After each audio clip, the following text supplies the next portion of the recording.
sa sarili niya na talagang susuportahan niya itong si CJ Perez. Gets his misses. Kaya kung mapapansin natin, maraming puntos para dito kay Mike Harry Zuzu galing sa offense, off the offensive board. At this time, starting, pasok agad yung 3-pointer niya. That is a great confidence booster for Michael Calisaan.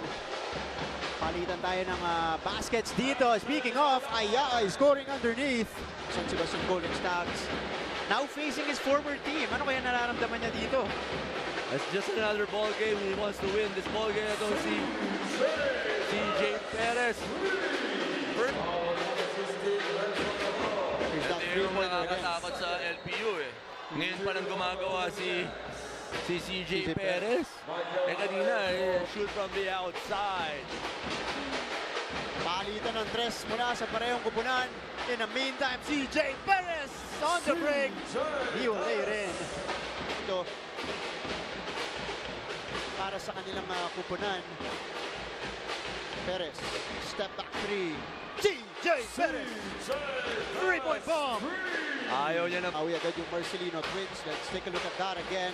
CJ Perez with a step back three over Michael Calisaan. Pangalawang tres ni CJ. David off the steal. Wala. Ayaay with the board. Tumatakbo ang LPU. Perez, derecho. CJ Perez in transition. That was a nice. Off the glass for Gayosa. Ito naman yung... Ayan, tumabilis. Huwag ka nang umarang. Diretso na yan. 5-point lead for LPU. Ayay, last 10 seconds. Ayay from the outside! CJ surveying the floor. 9 seconds to shoot for the Pirates. He gets it inside to Zuzu. That's an easy basket. Really working together to make sure that they back this game.